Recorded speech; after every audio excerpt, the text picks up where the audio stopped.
Hopefully today I'm going to give you guys some helpful hints as to how to find things in Google Classroom.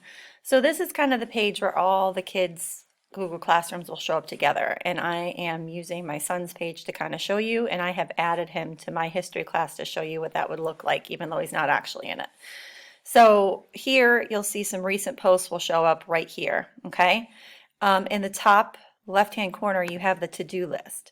So if you click on that, it will tell you whatever you need to do. So this is the stuff that's going on this week and when it's due, and you can go down and you can see more last week, next week.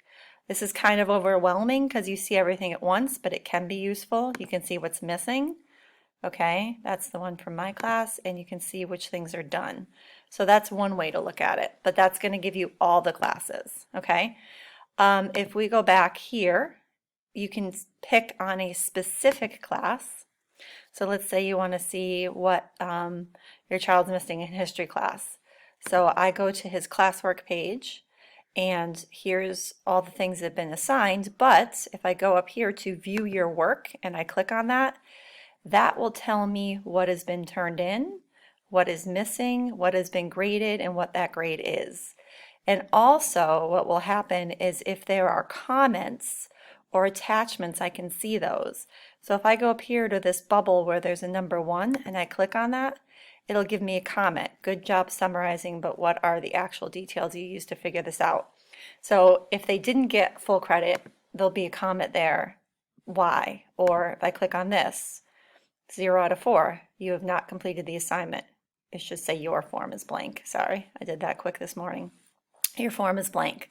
So if you go to the view your work, you can see any comments the teacher left. You can see any attachments that were added to the work, which is right there. And you can see grades, and it'll tell you what's missing and what's been turned in. And it will only show you one class at a time if you do it that way, but I tend to think it's a little easier. So I can do that in any class. I can go back to where all his classes are, and I can click on his civics class, and I can go to his classwork, and I can view work, and it will show me what's missing. And I think that going class by class is sometimes easier, but you can do the to-do list, okay?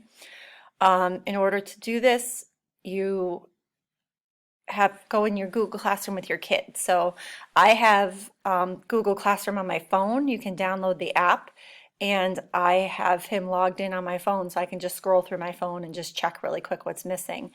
And you also get an invite when your email is entered. You get an invite to Google Classroom. So you can accept that, and you can sign up for daily reminders or weekly reminders, and that will give you a list. But sometimes that list is really long, and it includes everything, even information the teachers post. So like if you go to their Google Classroom page, their information and their instructions for the day is always here. Okay. So if you ever missing something, or they missed class, or they had internet issues, or they were out with an appointment for the day, they can come back here. They can find the day that they were absent. It tells what they're supposed to be doing for that day, and then it gives a list of instructions.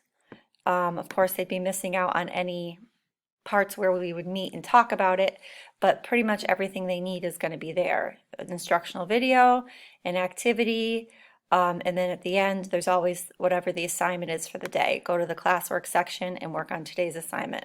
Go up to classwork, and it will have the same dates as what they were just looking at on the other page. So materials and the lesson is always posted here, and then the stuff that needs to be turned in that goes with it is here. So when they come into their classroom, this is where they start, where we start together. They go off, do some stuff on their own, we come back, and then the last thing is an assignment that they work on. So they can also access that material at any time if they need to complete anything, if they weren't able to do it during the day for any reason. Hopefully that was helpful.